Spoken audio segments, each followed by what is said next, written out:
suis Arnaud Cluget, le responsable de la commission développement durable du tournoi international de Dirino. Le tournoi à Dirino a en 2009 pris l'orientation de s'intéresser aux questions de l'environnement. Et depuis 2009, on déploie un certain nombre de choses qui permettent d'améliorer l'impact de ce tournoi sur l'environnement. Alors les trois principales actions qu'on met en œuvre, c'est de réduire nos déchets principalement en supprimant tout ce qui est bouteilles d'eau minérale et en offrant à toutes nos équipes une dotation en gourdes bidons sportifs.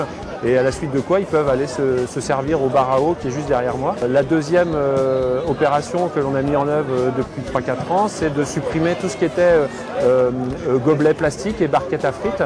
Et donc on est passé à un système de gobelets consignés et de barquettes à frites consignées qui permettent, et là aussi aux utilisateurs, de réutiliser un grand nombre de fois leurs gobelets et de réduire ainsi le nombre de déchets. Et en fait, le troisième grande opération qui est déployée sur le tournoi, c'est le tri des déchets.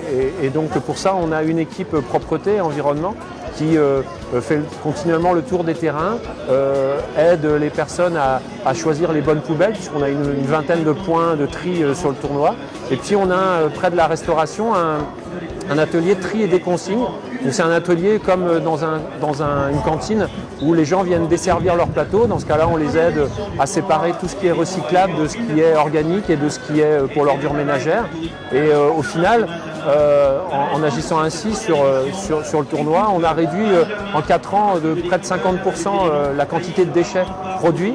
Et sur la quantité résiduelle de déchets produits, on estime qu'on a environ un tiers de ces déchets qui vont être recyclés, soit sur la filière carton, soit sur la filière poubelle jaune que l'on retrouve de plus en plus dans nos communes.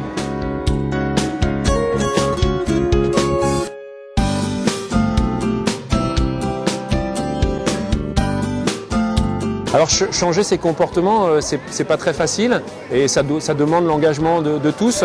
Ici on a la chance d'avoir une équipe bénévole qui est très réceptive et qui petit à petit acquiert tous les gestes qui permettent de réussir cette action.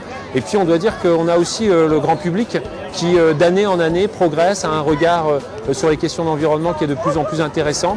Et on peut penser aujourd'hui qu'on est un des tournois où l'environnement est le mieux pris en compte à l'échelle française.